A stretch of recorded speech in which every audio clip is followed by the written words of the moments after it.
Welcome to Front Office Pros. Today we're going to be talking about our 2023 Startup Draft with rookies. We're on part 4 already. Hard to believe it. We went through 1, 2, and 3. We're going to be going through the last 10 picks. So from round 16 down to round 25. Dustin, our last pick was running back Pierre Strong. Why don't you just take us away? What did we do? What happened after Pierre Strong? So Pierre Strong, we took Pierre Strong at 15-7. After that, it went Justin Ross, Devin Duvernay, Naeem Hines, Zach Ertz, Marquez Valdez-Scantling, a rookie pick, which I can't remember what that is, Tyler Huntley, Noah Fant, Gerald Everett to finish out 15. 16, it went Jared McKinnon at 1601, then another rookie pick, Isaiah McKenzie, another rookie pick, Jalen Tolbert, Jerome Ford, Anthony Schwartz, Corey Davis, Albert O, and then it got to us at 16-10, and Steve, we took New England wide receiver Devontae Parker. What were your thoughts on why we took Devontae Parker here compared to some other guys? Yeah, so at this point in the draft, if you look up here, our wide receivers were CeeDee Lamb, Judy, DeAndre Hopkins, and Allen Robinson. So at that time, we had drafted 4 receivers. We had 5 running backs, and we had 2 tight ends. So both you and I think I was a little bit more interested in Devontae Parker than you are. A part of my reasoning why I was interested in him was 2 reasons. One is that offense in New England was just wonky last year. Matt Patricia should not be an offensive coordinator. He does defense. He should not be leading that with Joe Judge. So bring in Bill O'Brien as the offensive coordinator. That is going to do wonders for that team. He has experience with Mac Jones as well. So I think that's going to help open things up for Devontae Parker. He should be the number 1 receiver for that team. Jacoby Myers is more so, but he's a free agent. So there's no guarantee that Myers is going to come back. He might be the best receiver free agent heading into this class. So he might get Christian Kirk type money. And I don't see New England paying him that type of money. So there's that one option. The second option is Devontae Parker gets cut. Look at his contract when the Miami Dolphins traded him to the New England Patriots. They assumed all of Devontae Parker's dead cap. So what that means is, although Devontae Parker, I think he's making like 6, 7, 8 million, something like that, no dead cap if they cut him. So if they cut him, they decide, so we're still, it's, March 1st, right? So if they cut him, they're going to recoup all that cap space back. So that means Devontae Parker hits the market. Where does he go? There's rumors that if he were to have been cut, teams like the Dallas Cowboys would have been interested in his services. And so I think in either scenario, Parker has some interest. It's a best ball week. We only need him to have a good week, a few weeks out of the year. So I think those are some of the reasons why I liked Parker. But what were your thoughts? Yeah, so just to refresh people, if you haven't watched part 1, 2, and 3, go ahead and watch those. We are building a kind of win now team. If you look at our roster, we've got some older players. We've got DeAndre Hopkins, Zeke Elliott, Fournette, Brady, who's currently retired, but we didn't know that at the time we made the pick, Allen Robinson.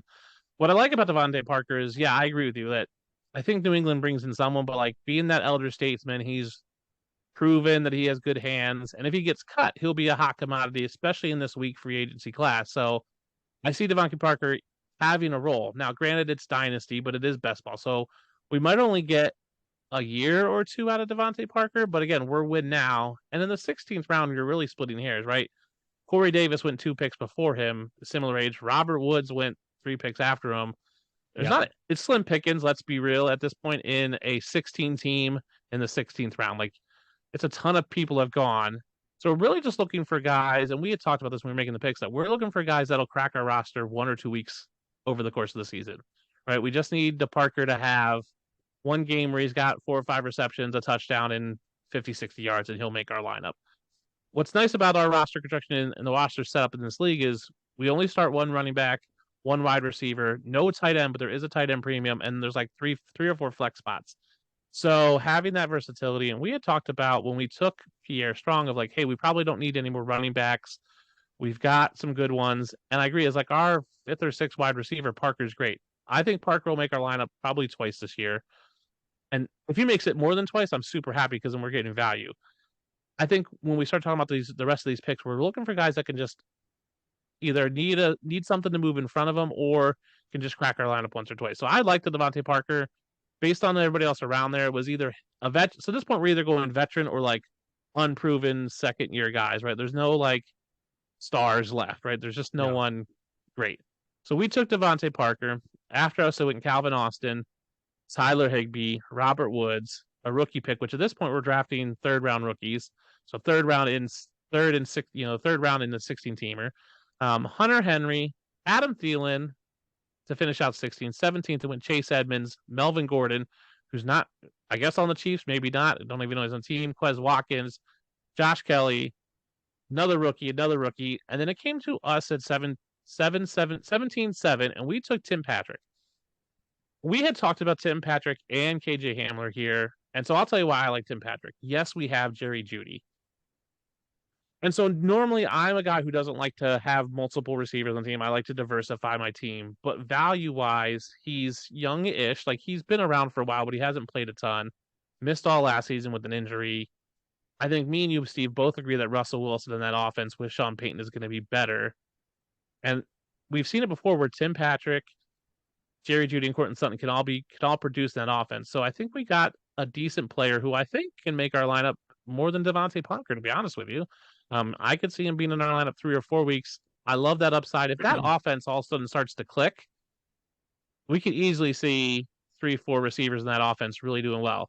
There's also talk of Javonte Williams, the running back for Denver, possibly not coming back till later in the season. Like, he might not be ready for week 1, so they might be pass heavy to begin with.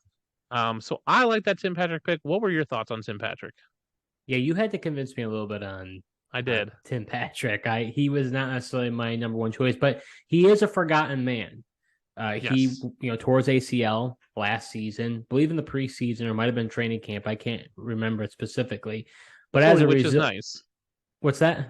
It's nice that he tore it early and not late in the season. So he'll be fully ready for the season. I was gonna say, I don't know if it's nice if he tore his ACL. It's not nice if he tore it, but at least if you do it, you want it early.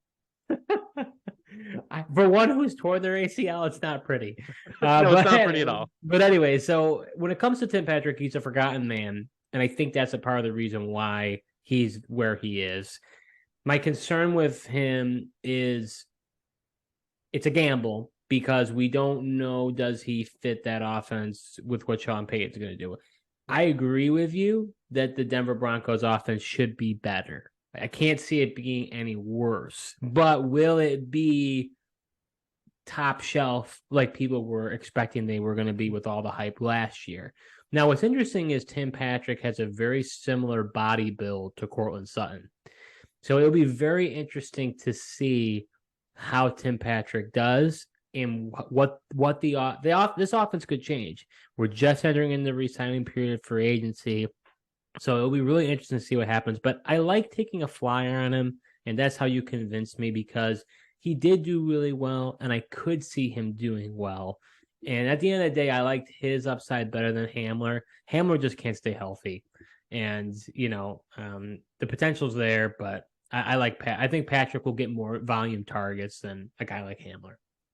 I think because we have Jerry Jeudy, I think when we compared Patrick and Hamler, now they went back-to-back in this draft, we didn't want Hamler because if Jeudy goes down, yes, Hamler replaces him. But if Sutton goes down, Patrick replaces him. So we could theoretically, let's say Courtland Sutton, for whatever reason, unfortunately has injury and misses time. We then have both receivers on Denver instead of just having one. So it's that opposite side of the field handcuff instead of our players handcuff, which I like having that diversified. It's basically like drafting on some level Jerry Jeudy and Courtland Sutton. This is Sutton's backup instead of getting Jerry Jeudy's backup. So we're not handcuffing our player, we're handcuffing the opposite receiver. So if something were to happen, we could have both starting receivers for Denver instead of just having one. So we took Tim Patrick. KJ Hamler went right after us at 1708. Then 2 rookie picks. Then Ty Chandler, the running back for Minnesota. Then Jake Ferguson, Dallas tight end. Deion Jackson, Irv Smith, another rookie. Then Tutu Atwell finished out the 17th round. Starting the 18th round, it was Kevin Harris, Van Jefferson, who we talked about instead of Tim Patrick, Tyrion Davis-Price, Kyle Phillips, Kyle. uh, Kyle Phillips, yeah, Dennis Gray, the wide receiver for San Francisco, Mike White, quarterback, Laviska Shenault, Zach Moss, and then Gus Edwards, and then we took, surprisingly, Carson Wentz at 18-10. Steve, talk us through the process where we took Carson Wentz here, and what were we thinking? Because it seems like an odd pick for those who are just in the fantasy space, because Carson Wentz is an often hated name. In other words, Dustin saying, Steve, please explain to the audience what on earth you were thinking. I mean, I will say we did agree on this, but we did have a lot of back and forth. Yeah. Well, here's the thing. I think at this point in the draft, we discussed, well, a little bit later, but we had discovered that Tom Brady retired, right? Yes. So that definitely did not help us in any matter. And so the quarterbacks remaining, at the time we figured it out, it was too late. So I think when you think about the quarterbacks that we have on our team, the profile is very risky. You have Trey Lance, who we like, but there's no guarantee what's going to happen in San Francisco with him. Then you got Derek Carr, who I feel better about these days. I think he will end up being the starter for how long, who knows, but I feel a little bit better about what's happening with Carr. Brady, who knows, most likely will stay retired, it sounds like anyways. So that's where we come to this pick, and I was kind of trying to persuade you to take, I think, Wentz or Darnold at 17 and 18 and go back to back to make sure we have some insurance policy. But the reason why we went Wentz over Darnold is if you look at Wentz, even though he has those meltdown games, he does have those games where he ends up being a top 5 quarterback on the week. He's not a top 5 quarterback. I get that he may be like done. He may not even sign with a team because I don't know if he's the type of guy that sees himself as a backup. I think he's like, I'm a starter or I'm nothing. That's the concern I have with him. But who knows? Maybe he gets another crack at it. He's had 3 now, which is usually after 3. Usually I'd say it's not good odds, but we're banking on him going to a possible team, and maybe he goes. I know you feel really strongly that he could go to Jacksonville because of some certain ties there. So if a guy like Trevor Lawrence gets injured, now you're talking about Wentz in a high-powered offense that could really help us. So I think at the end of the day, we liked Wentz over Darnold, and we felt like we needed another quarterback on the roster. And Darnold, he's consistent, but he's consistently like he doesn't ever get into that top 15 range. It's very rare. So it's like, why in a best ball league are we going to invest in him? But what did you think? Yeah. So at this point, when we drafted Wentz, he was still on the Commanders. It was clear they were going to cut him because he had no dead cap. So that was a given. I think the conversation was Wentz or Darnold. And I agree with you that we talked about, if you look at their past games, Darnold had I think 2 games where he's thrown 3 or more touchdowns, if that, and Wentz just had more. So the potential for Wentz in the best ball league was up there. We knew neither of them had a team really. They were probably going to be backups. I agree with you. Wentz is going to his 3rd team. I've pushed off Jacksonville. 4th. He'll be on his 4th team. Yes, I've pushed off on Jacksonville because Jacksonville did just sign their backup, which I think is CJ Beathard. They just signed an extension, so Wentz not going there. The book on Wentz is he just doesn't get along with teams. He's not the leader that in the locker room. He doesn't get along with his teammates. But on the reverse side of that, he gets along really well with coaches and GMs. And that's why he keeps good jobs, because for whatever reason, his personality clicks with those type of people. So he's got the games. Yes, he's had meltdowns, but if you look at, he only had I think he had under 10 interceptions. He doesn't turn the ball over a ton. It's just when he does, it's costly and in some boneheaded, comical way. Yeah. So the upside's there. If Wentz, now granted, every backup in the league plays at least 1 game, unless you're backing up Mahomes or Josh Allen, I think, and Drew Lock was the only one. There's only 3 that didn't play at all, or 4 last year. Everyone else played a little bit, at least a game or 2 or half a game. So Wentz is going to get some time if he's on a roster, and he has the potential to go out there and throw 4 touchdowns. Sam Darnold just didn't have that. and they're both looking for teams. So I think Wentz, if he wants to play, he can get a job. The question is, does he want to play? And right, we are taking that risk because we already have Brady, who's retired since we picked him. We do have this kind of older roster who could be cut. But I think if he wants to play, he'll get a shot. Probably not to start right away, but guys are going to backups play. And if he does play, he has that potential. He's that boom bust at quarterback. He could go out there and throw 4 touchdowns and no interceptions and 300 yards, or he could go out there and throw 4 interceptions and no touchdowns. But the beauty of it is it's best ball, so we don't have to worry about that. We just can bank on him getting good weeks. We don't have to make those roster lineup changes every week. It's best ball. So I was fine with the risk. I agree with you. I think this was a reaction to Tom Brady retiring. Since we picked him, that we're like, oh crap, we need, because I think when Tom Brady retired, we were already at Pierre Strong at that point. Yeah. Like Yeah. we were, and there was no one really back. It was like, okay, we talked about taking Wentz at 17. I had to convince you that Wentz would come back to us at 18, and you were not convinced he would. Yeah. And I was like, him or Darnold are coming back, and they both did. I think Wentz was the right pick. It does sound like now news is that Carolina is going to re-sign Darnold, which, seems to be going against us. But I think Wentz will get a job if he wants a job. And he does do well with GMs and coaches. So he can meet with one and they'll be like, yeah, let's bring you in as a backup. So there's still potential out there. We've seen guys. I mean, right? Everybody thought Jameis Winston was the guy in New Orleans and ended up being Andy Dalton. So Wentz could go somewhere and beat out a rookie or whatever. So there's always that potential. We're still in the early parts of offseason. So I like the pick. I mean, who knows? I mean, I could see, you just heard Houston Texans talk about how they see themselves bringing in a rookie and a veteran. Yeah.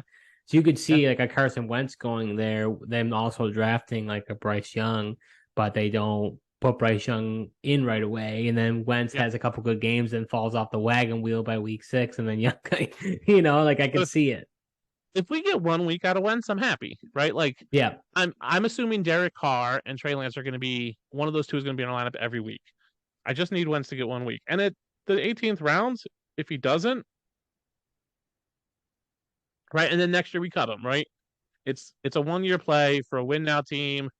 If he has a boom week, we get that. If not, no real harm in the 18th round. So after Wentz, it went Darrell Henderson, Jared Stidham, Sam Darnold, Marvin Jones, Richie James, another rookie, then another rookie to start the 19th round, Jordan Mason, another rookie, which I believe is 13. I want to say it's 3-13, I think, or somewhere along those end of the rookie picks.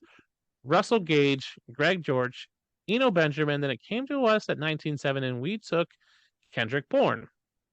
I was not super sold on Kendrick Bourne, partially because we have Devontae Parker, and again, we're doubling up on Patriots wide receivers with a low volume offense. But again, that upside is there. If Kendrick Bourne can either get cut or traded, or and sign to a new team, or New England could turn things around, and I'm a somewhat Mac Jones believer. Again, at this point with the roster build, I'm looking for guys that can make our roster 1 to 2 weeks. And that's all I need. And Kendrick Bourne has that potential where he can catch 2 balls for 70 yards and a touchdown, right? Like, I don't think he's going to be a high volume guy. He's just going to be a boom bust play. What did you like about Kendrick Bourne, Steve? One thing I have to say is there is receipts that Dustin is a Mac Jones believer. So yes, I'm a Mac. I will fully believe I'm a Mac Jones believer, and I'm a Davis Mills believer. So at least you own it. At least you own it. Yeah, I think if Davis Mills gets a team, he'd be fine. I think when it comes to Kendrick Bourne, and I'm trying to remember exactly why we went with him, honestly, because it seems like a kind of I know I was sick during that time. It was like, what's going on? But I think you've seen flashes with Bourne, and whether he stays New England or not, I think that's really was the rub for us. I mean, you're not talking about a lot of receivers here. I mean, we're talking about some of the receivers after that. You got Diami Brown, Kenny Galladay, Sterling Shepard. So, yeah. I mean, even the guys before, yeah. Right. So for us, it's like, let's try to get somebody with some potential and see what we can do and bolster up that wide receiver room. Yeah. And I was very adamant that, like, I don't want anybody that's like more than 3 years in the league. Like, let's just go young. Like, it is dynasty on some level, but I agree with you. Like, Kendrick Bourne, we've seen flashes. We just haven't seen a consistency. But in best ball, this is the type of guy you get in best ball. That I would have loved to have Greg Dortch if he had been there, but like You get a guy, he just needs 1 week. He just needs one bomb touchdown. Like, if you get a touchdown, you're probably going to crack a lineup in best ball, especially in a 16-team league. It's just probably going to happen. So he can catch random touchdowns here and there, especially with the way the Patriots run their offense. They're not this like outside of the year they had Randy Moss. There wasn't like, hey, this guy dominates. They're going to spread the ball around, especially in the red zone. I think Kendrick Bourne will be just fine. We took Kendrick Bourne, and then Snoop Connor went, another rookie. Noah Gray, the tight end for Kansas City, another rookie. Latavius Murray. Then I believe this is the last rookie pick at 1913, which I think is the 316. Then Kenny Galladay, Sterling Shepard. Brevin Jordan finishes out 19. Start of the 20th round, it's Ty Conklin, Treston Ebner, Jawan Jennings, Matt Corral, Kyle Trask, De'Ami Brown, JaMychal Hasty, Matt Collins, Marquez Callaway, and then we took Bailey Zappi, another Patriot. I had to convince you on this one. You did. And you did not like the Bailey Zappi. Now, we had talked about going 2 quarterbacks in 17-18, doing Darnold and Wentz. I was opposed to getting, I'm not a Darnold believer. I had to convince you, I would have loved to have gotten Kyle Trask. I'm a Kyle Trask believer, and he didn't follow us. What I like about Bailey Zappi is we've seen a couple of good games. We've seen 3 games, so 2.5. And what we've seen is a good game, an okay game, then a bad game where he got pulled.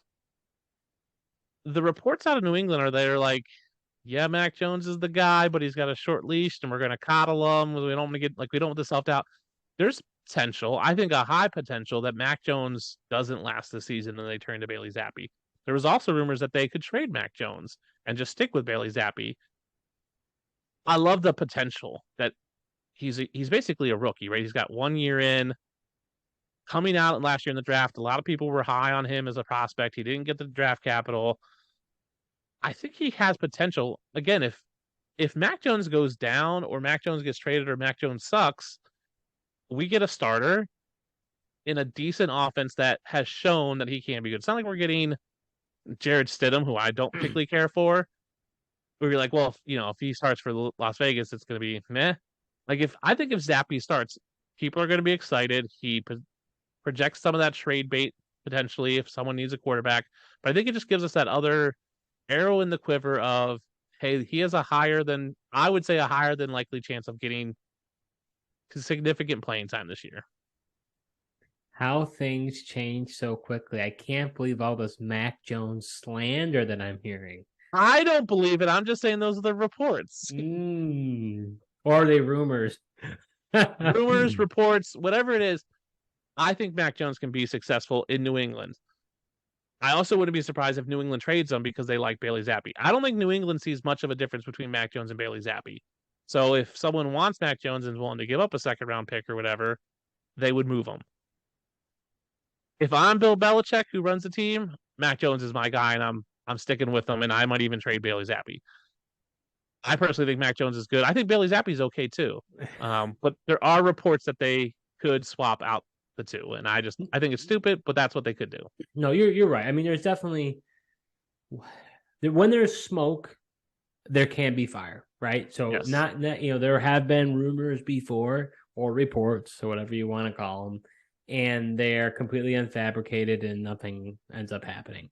But you did see Mac Jones pouting on the sideline and getting really upset and all this other stuff.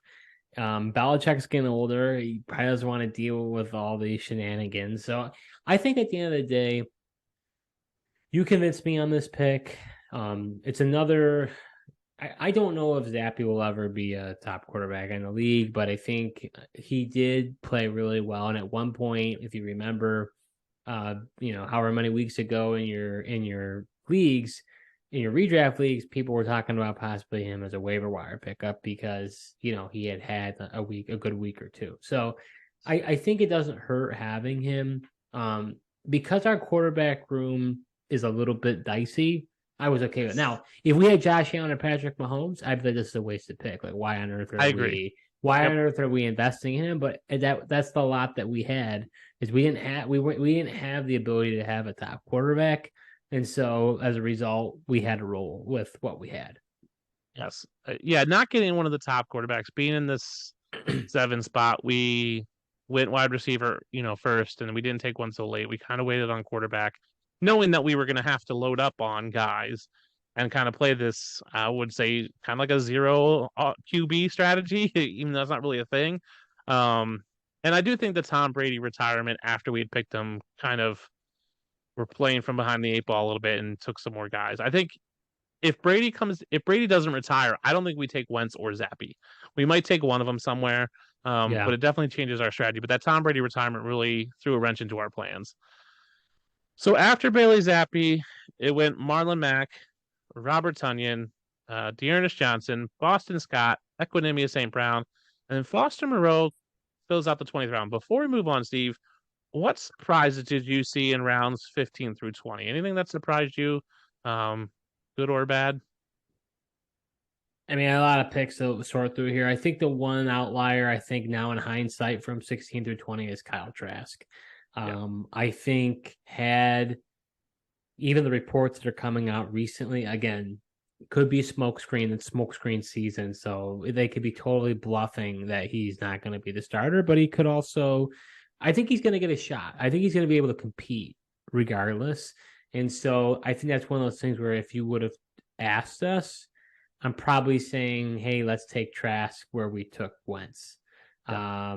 And that's one of those things that's tough. I know the group of guys that are involved in this, we, decided to do the startup draft when we did.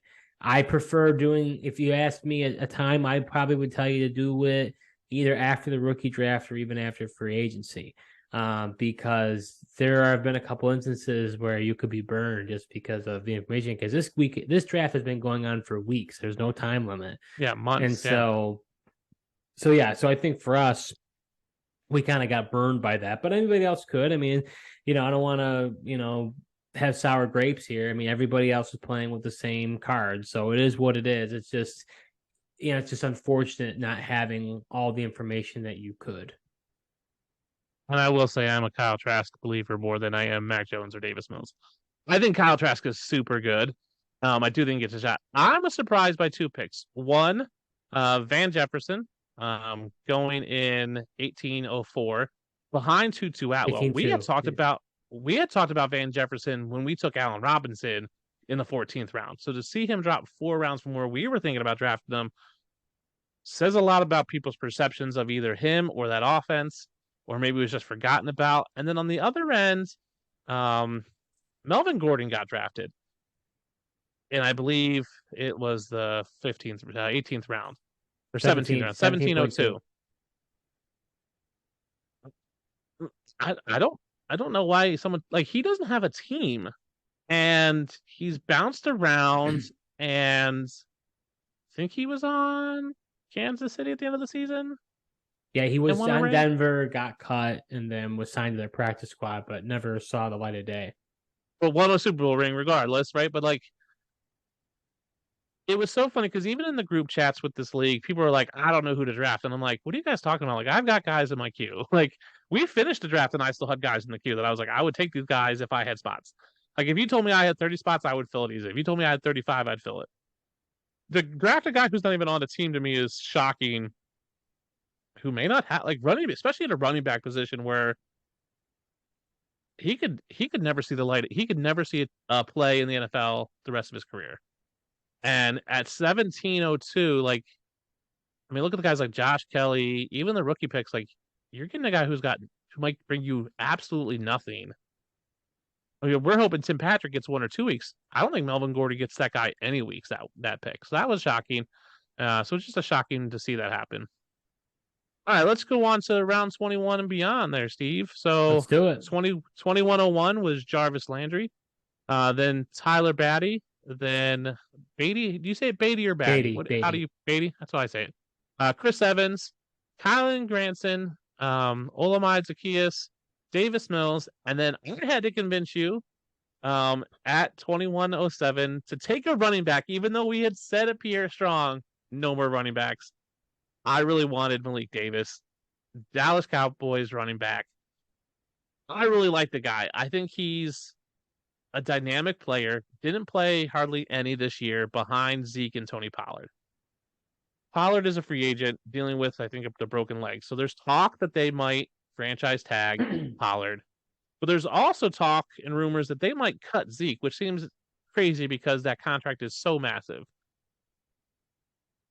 Either way, I think Malik Davis gets some things. I did some research on him for a previous piece on that I did. I like his running style. I like his speed. I like his size. I think he has potential. Now, again, 21st round in a 16 team. So we're talking like pick 100 and 200 or whatever it is out of total. If Zeke goes down, now Zeke is older and we have Zeke. So it's handcuff Zeke for us, who was an early pick for us. If Zeke goes down, I think Malik Davis shifts in behind a really good offensive line and can produce. I think anybody behind that line is capable of producing.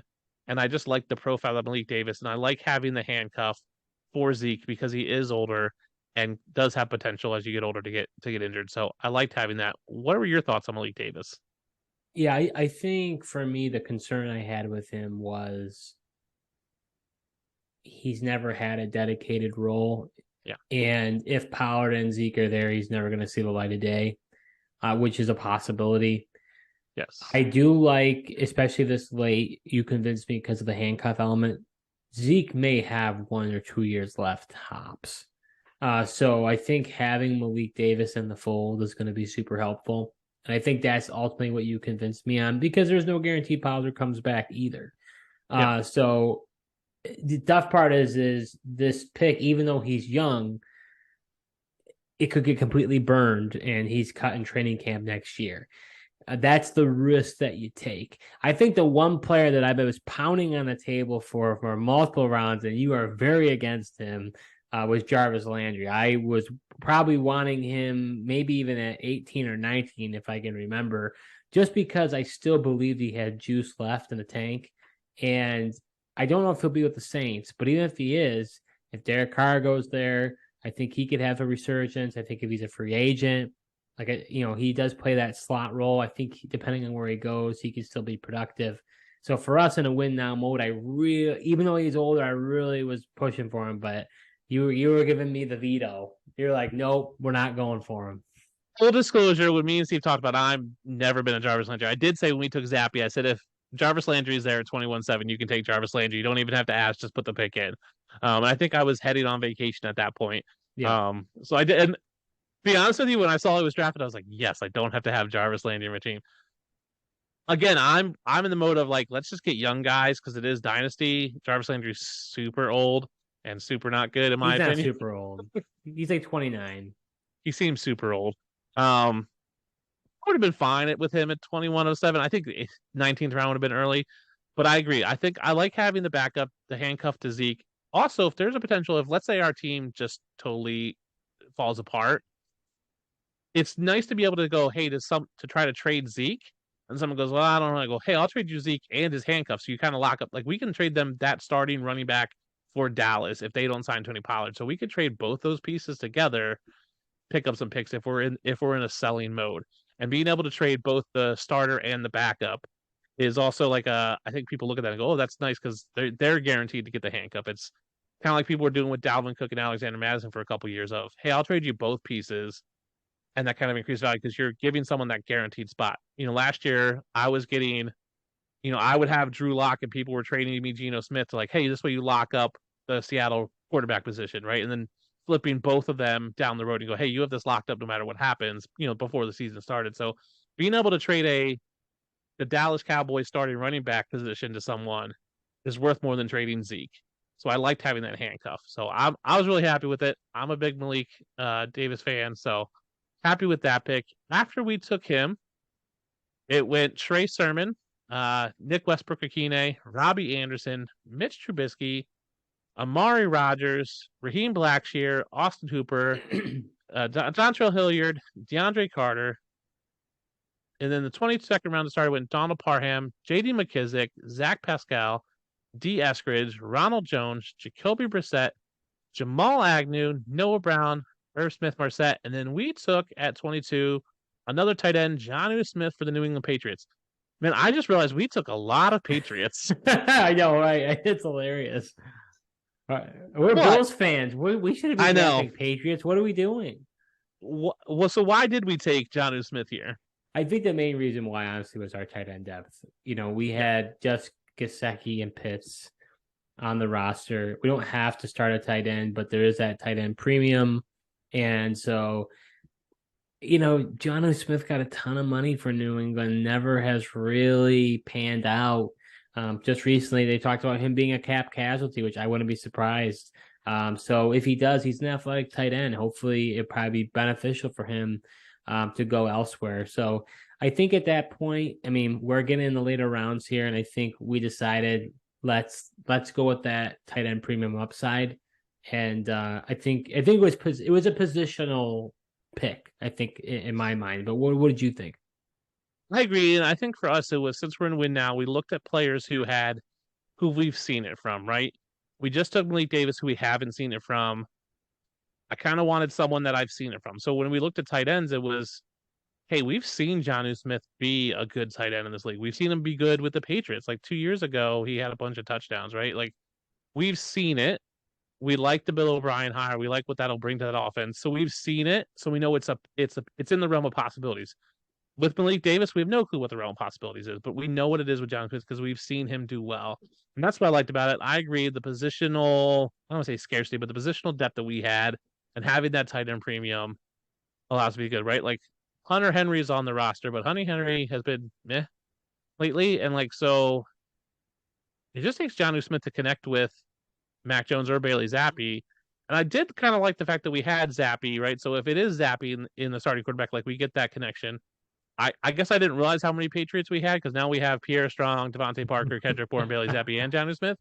Um, but if that offense clicks, then we have a lot of pieces for it, and we could trade some away. And like again, since it's best ball, I just need that offense to have one really good week, and we're probably going to see two of those guys reach our lineup. Let's just And be with that honest, tight end, Dustin. We just expect the Patriots offenses to go on fire this year. hey, they could go on fire all they want as long as they don't win games, as long as they don't beat the Bills. I don't care. That's right. Um, here you go. So it just was like positional. I think we were like, hey, let's just load up on tight ends. It is late. It's the 22nd round. I'm not again, I'm looking at all these guys that maybe get in 1 or 2 weeks. And then even if things break right, like even if Hunter Henry gets cut and Mac Jones is the next, Tom Brady, and they don't bring in a receiver and Hunter Henry leads that team, like then maybe I get 5, 6 weeks out of them in the 22nd round. That's great. Again, I'm hoping I get 1, 2 weeks out of him. We'll see. So after Jonnu Smith, it went Josh Reynolds, Jalen Rager, DeAndre Williams, whichever Daryl. D Williams that is, Daryl. Daryl Williams. I can never keep those two straight. Colt McCoy, Ben Skoranek, Kenyon Drake, Jalen Naylor, Miles Gaskin, Matt Breida, Will Fuller, Mark Ingram, Julius Chestnut, who I was really hoping would slide to us, and then I convinced you to take yet another running back in Gary Brightwell. I love Gary Brightwell. I'm not sure the Giants are going to sign Saquon Barkley. If they don't, they're probably going to bring in another veteran like David Montgomery or Miles Sanders, but they'll rotate him. I think Brightwell has that profile that he could be productive in that offense. We saw it. We saw what Brian Dable did in Buffalo with Zach Moss and Devin Singletary. Rotated them in, and they were both serviceable. I think Brightwell can be that. Even if they do sign Saquon Barkley, yes, Saquon Barkley went through this year without injuries, but before that has not really had a great track record with staying healthy. Young guy again. I was like, let's get some more. We took Jonnu Smith, so it was like, let's take someone who's a little bit younger. I convinced you to take Malik Davis. I convinced you to take Gary Brightwell. So I'm happy we got another running back. And then I was like, hey, we'll just go running. We'll go wide receiver tight end for the last two. What were your thoughts on Gary Brightwell? How did I convince you? Yeah, you had to convince me for this pick because I really didn't want to take any more running backs. But I think at this point in the draft, Saquon Barkley at this time, it's still at this time, and even at the time when we were drafting Brightwell, we still don't know what's going to happen. I think at the time it was the Daniel Jones hype of getting wanting to get paid $45 million a year, and they might have to Still the talk. him. Right? Yeah. So, which I think is honestly accurate because him changing his agent is kind of telling a little bit that he's like not happy and he wants to get more money. So, needless to say, I think Barkley could be no longer a Giant, and as a result, You're right. It's not going to be Brightwell taking the lead. There will be he will be in a timeshare, but there's potential for him to be involved. And I think at this point in the draft, I was okay with it. You loved it, so I just said I'll cater to you here. I was good with it. You got my approval, so I was like, we'll go for it. Yeah, so I'm happy with that, and I think that gives us so with Malik Davis, Brightwell, and Pierre Strong. I think we have enough young and Michael Carter as well. We have enough young running backs that if one or two of them shake out to be even timeshare guys, it's good for us for the future. So after Brightwell, it went Skylar Thompson, Denzel Mims, Keen Nguanu, Khalif Raymond, DJ Dallas, Andy Dalton, Julio Jones, uh, Jay Early. Is name Jake Early? I don't even know his I don't first even name. know that name. Not even That's how bad it is. Running back for Kansas City, Tommy Tremble, Shy Smith, T.Y. Hilton, Sony Michelle, Cooper Rush, Caleb Huntley, Salvin Achman, Jamison Crowder, Travis Homer, Demetric Felton, and then we took at 24-10 Cole Turner, tight end for Washington. Steve, what did you think about this Cole Turner pick here and the value we got out of it? Yeah, so we were looking late here, and we had considered some wide receivers at this point too.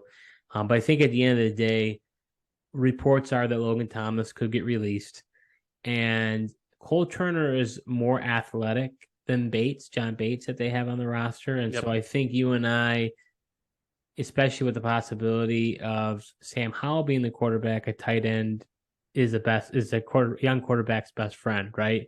So I think and not to mention them both coming in as rookies, right? They were most likely on that third team practicing together. So they're going to have some chemistry. They're going to have some rapport. And so for us at this late in the draft, we're like, let's just take a dart and throw it there and see what happens. And at this point, we had said it was either wide receiver, tight end. Like running back was out the door after we took two. After we said we were done in the 15th round with Pierre Strong. And I looked at the wide receivers and I was like, meh. Like I liked Eric Azukanama, who went later on in the draft. But I thought the pathway for Cole Turner to get into significant snaps was easier, right? You had John Bates, you had Logan Thomas. Logan Thomas can't stay hurt, can't stay healthy, so he's probably done. He just has to be John Bates out, and then he's like a starting tight end in the league. Whereas someone like Ezra Zukanama or even Randall Cobb or Sammy Watkins, like the pathway for them is like we need multiple injuries. Cole Turner can win that job based on his skill. He doesn't need an injury to get on the field. I agree with you. Sam Howell can be decent. They probably have some chemistry because they're practicing together. That tight end premium we get, boost that position for me a little bit. Yeah. Add to that depth. This could be the steal of the draft, in my opinion. Like if he's starting, he could easily put up 5 touchdowns and 50 receptions and 400 yards. Like that'd be a great tight end year for him, and get him in the 24th round. He could outscore. I'm looking at he could outscore Hunter Henry, who was taken in the 16th round. He could outscore. I'm like think who got drafted up there in 15. Juwan Johnson, Taysom Hill, probably not Taysom Hill because Taysom Hill just does everything in every position, but he could be scoring in the avenue of tight ends taken in the 10th, 11th round, and so getting him 24th is huge value for us. So I really liked it. Then after them went Justin Jackson, Samari Toure, the wide receiver for Green Bay, DeAndre Robinson, Randall Cobb, Sammy Watkins, Logan Thomas, who we just talked about, Kobe Parkinson, Ross Dwelly, Brian Edwards, Matt Ryan, Teddy Bridgewater, Keyshawn Vaughn, and then we took Tegan Quintariano. I gotta make sure I say it right. Tight end for Houston, and I think I had to convince you a little bit on this one, Steve. So you did. So how did I convince you on taking Tegan here? Well, I think we were between him and Ezunkama. Yes. And I think the reason why I was kind of against Ezunkama was like, I get the point that he was a late round receiver, rookie, so he's the age factor, right? So Dynasty, you're like looking at how old is the player. So that was the appeal from, but to me, it's like, well, he didn't get very many snaps at all. There's no guarantee. I could see him going to training camp and being a training camp cut. Yep. So to me, it's like, like, I don't know. So at that point, we really were kind of scratching our head. I even considered Gronk just to say, like, hey, what the heck? What if Brady and Gronk come back out of retirement and we're in good shape. So I think at the end of the day, you were convincing me. I didn't realize how well he did in the last week of the season for the Texans. And there really is no bona fide tight end there. I mean, you had Brevin Jordan. I want to say Jordan Akins might also have been involved. Jordan Akins, OJ Howard was there. Yeah, it's crazy. OJ Howard didn't do anything. I thought he was going to do a lot for the Bills, but nevertheless. So I think that's how you kind of convinced me. And I think at the end of the day, I don't love the pick. I really him versus Turner. It's like completely different for me. But I think, you tell the audience why you like the pick. I'm gonna start out that I've decided just here and now that his name is TQ. That's what we're gonna call him from now on because I'm not pronouncing Quentin Tariano every time. Just like Alberto, he's TQ. I looked at him and said, I looked at his snap counts and they were decent. Like they were in the above 50s a lot of weeks where he played. Now he was injured to start the season. He was the starter for them for a couple weeks, even the last week, but even a couple of weeks he was the starter. Everyone loves Brevin Jordan. He's been the dynasty darling for tight end for a couple years now. I think 2 years, right? But he's been injured. New system, new quarterback. It's just a complete utter like wash at that point. Like, who knows? Houston could go out and draft a tight end. But I think the pathway was the clearest for me compared to Ezukama, who I like. But again, Ezukama needs Tyreek Hill or Jalen Waddle to go down to really have a role. Even if he's the third wide receiver and he breaks out Cedric Wilson or Trent Sherfield, like third wide receiver on Miami did next to nothing last year. Yeah, big zero. So Ezukama is going to need an injury in front of him. I don't think TQ needs an injury. I think, again, he could win out that job outright from the get-go, just like Cole Turner would. So, like, the tight end premium, he is young. He could develop a good rapport with whoever's quarterback. So if it's a rookie, like rookies love tight ends. And rookie tight ends don't do well. They really don't break out to the third year. So like we could get them now in the second year, see some decent improvement, and then 3-4 years, like next year and the year after, we could have a decent tight end. So we could really get Cole Turner and TQ to be our top two tight ends, along with Kyle Pitts and Mike Gesicki, and we could be rolling 4 tight ends every week, in 2 years. Again, it's the 25th round. I'm not like super excited about any of these guys in these rounds because it's the 25th round of a 16-team draft. Like they're just not, there's no good, great players. But I like the pathway for me was the clearest and the easiest for him to get significant playing time and see significant volume. I have a feeling that TQ is going to be featured in a future Dynasty stock report by a said content creator. He may be on the docket. He might be one of the few players I've been looking into. But right, everyone's going to be on Brevin Jordan, and if TQ takes over, watch out. People are just going to, and also people are going to go like, and with tight ends specifically in that position, what happens in Dynasty I find is guy has 2 or 3 good games and they're like, oh my gosh, I need this guy. Look what happened with Albert O last year. People were like, oh my gosh, he had a couple of good games and now and he's going to be great. And his draft stock skyrocketed. Even Jake Ferguson, who was taken in the 17th round, people were like, Dalton Schultz, Jake Ferguson is on the move up. Like, he's going to be the guy. Get him now while you can. People really get hyped because everybody's waiting for the next Mark Andrews, Travis Kelce, George Kittle. And everyone wants to get that guy. And it seems to me that tight end specifically in Dynasty, especially in Dynasty, but in fantasy football, is that position where everybody wants to stake their claim and get a guy early. And when buzz hits for a tight end, it can send him skyrocketing. I think Albert O was going super early in drafts last year because that buzz was just on him. And honestly, Albert O did nothing because they got Dulcich. Like, crazier things could happen with TQ. Like, that same thing could happen, but like at the 25th round, I'll take it versus Albert O in the 16th, right? Like, I think there's a lot of upside potential, and that's what I'm looking for. I want young guys with upside potential. So after TQ went Gronk, crazy pick to me, Jared Patterson, Trent Sherfield, Ezra Azukanama, Mo Alley Cox, Taron Wallace, Trey McSorley. What? Tylan Wallace. Tylan Wallace.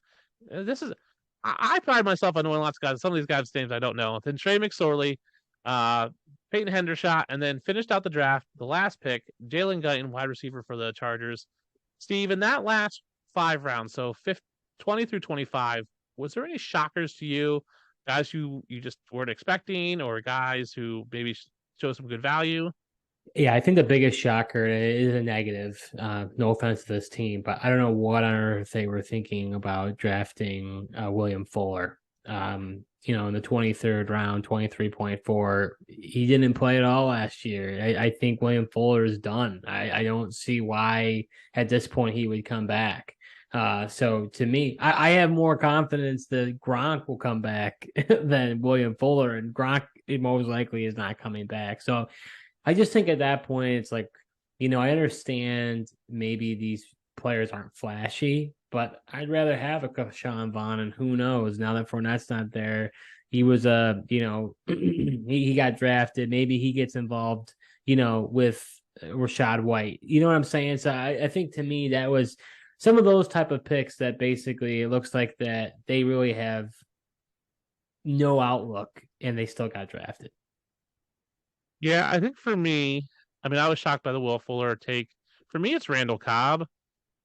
I thought it was a given that he retired. I don't, I know he hasn't officially retired, but like it seemed at the end of last season that he's done. Like he was sticking around because Rodgers asked him to stick around. I think he's done. So like, I know we took Brady early, who was like talking retirement. I don't see any way that Randall Cobb ever comes back. Like he looked like he was retired. He looked like he should retire. It looked like the last game of the season looked like he knew he was done. It shocked me that he was taken. I get people just want that upside, but that was a shocker to me that he got taken in the. I mean, I guess it's the 24th round, and you take him just to have him, and if you like Randall Cobb for whatever. But I was shocked by that. Um, Overall, Steve, what are your thoughts on the draft and the way it played out for us, and kind of a brief overview of what do you think our team is, how it looks? Yeah, I think overall, I think we plan on doing another video to kind of give you a breakdown of the team and then how we believe we compare to the rest of the teams in the 16 team league. But I think overall, what I like about the roster, in a quick glance, like a snapshot, like this is my thing. I feel like we have good depth in every position group. So we've got, I want to say, 5 tight ends. I mean, we've got 5+ at every position. We got 5+ quarterbacks, 5+ running backs, 5+ receivers, 5+ tight ends. So to me, which I think is that true? Is that 5 each? Do we have 5 each in every? We have more One, of two, something. three receivers, 4, 5. Okay, we have more receivers, but Yes. quarterbacks we've got 3, 4, 5 quarterbacks. We've got 5 tight ends. And then running backs, we've got 1, 2, 3, 4, 5, 6, 7. So, 7. And that rookie pick. Oh, and the rookie pick, right? So I'm happy with our breakdown of the team. But what about you? What was your big takeaway? Yeah, I'm happy with it. I think we got behind the 8 ball because of Brady retiring. Um, I think, hindsight is easy to go. We shouldn't have taken Brady. So we'll have to adjust from there. But I like our team. I agree with you. I like that we have balance and depth. When I look at some other teams, there's just some wonky teams who have like no depth or no real depth at certain positions.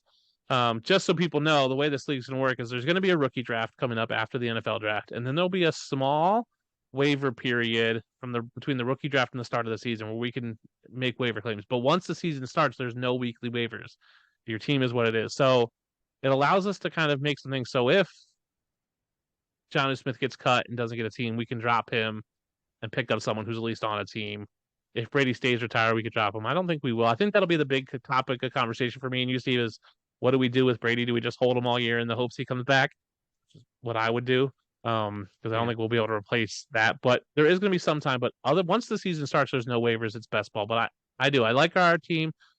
I want to say I've really enjoyed co-managing with you. And I will say to anybody listening, if you've never co-managed a team, do it. Like, do it for a draft. And because I really think it helped me back up my players and back up my takes to you and like convince you. And you had to convince me and push me on some of my takes and some of my bias. And I really like the back and forth that we had. And I'm glad we decided to do this. And I think it was just it's a new fun way for me to do a draft and do a team because it wasn't just me going, hey, I'm just gonna take this guy, I like him, right? And then, or hey, I hate Jarvis Landry, so I'm never gonna draft him, right? And you go, well, I like Jarvis Landry, and I'm going, why?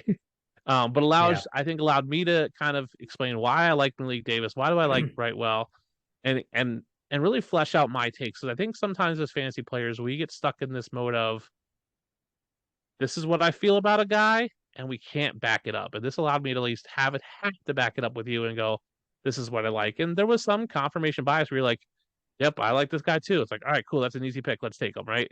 Yeah. I think we were both on board with Cole Turner. We're like, yep, we both like Cole Turner. Easy pick, we'll pick him. And then talking through some of the strategies, talking through things with people really does help you in the like early in the draft, like talking through, hey, should we take Kyle Pitts or Najee Harris? Do we think Najee will come back to us? Talking through those things allows you to just bounce those ideas off everybody. So I would recommend anybody who hasn't done it to co-manage a team with someone. It's a lot of fun.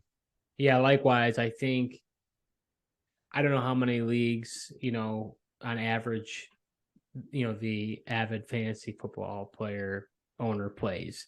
But I do think that I know you want to have full control of your roster, but if you have someone, that you are, it's a good friend of yours and, you want to co-manage, I think I don't know, it has kind of a taboo, I feel like. But at the end of the day, it actually is really enjoyable. And I think that even if you do it in one league, not all your leagues, but just one league, especially for us, I think in a dynasty best ball league, it's helpful because our decisions aren't as there's not as many, right? Like we don't have who we picking up on waivers this week, who are we cutting, who are we starting, who are we sitting, right? Like that's gonna be like, oh wow, like I don't want to have to go like lazily. I don't want to have to go back and forth and figure out what to do. So I think this format really does cater to that. And I think that's where maybe I would suggest if you don't do a best ball league, try it. And I think in this best ball type of dynasty format, I think it is really the right mix to have a co-manager.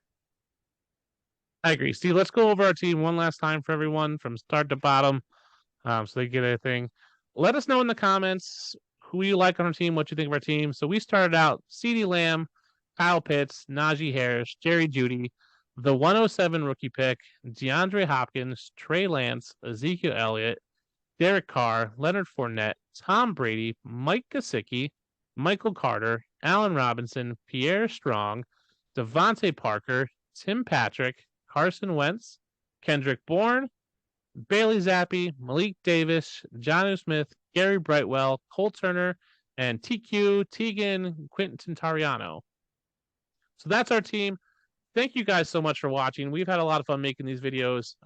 Drop a like and comment, and let us know what you think of our team. We're going to do some periodic check-ins on this team over the course of the year, just let you know how we're doing, if our strategy from win now has changed. So be on the lookout for that, but let us know what you guys want to see from this team. If you want to know how often, if you want to know what trades we're going to make or what we're thinking, post-draft after free agency, let us know in the comments, and we'll get back to you guys. Yeah, absolutely. Thanks so much for watching. If you haven't, watch part 1, watch part 2, part 3. This is different than a mock draft. These were real people. This was an expert league. We didn't show their faces. We wanted to give some anonymity. But we had to think about what we were doing, and we had this. We can't just say mock. Oh well, too bad Brady's not here anymore. No, we're stuck with him. So this was the real deal. So thank you so much for watching. And if you haven't subscribed yet, hit that subscribe button. We've got some great content coming the rest of the offseason. We've got the scouting combine coming up, free agency, re-signing period, franchise tag, the draft, you name it. It's going to be exciting. So thanks so much for watching, and until next time.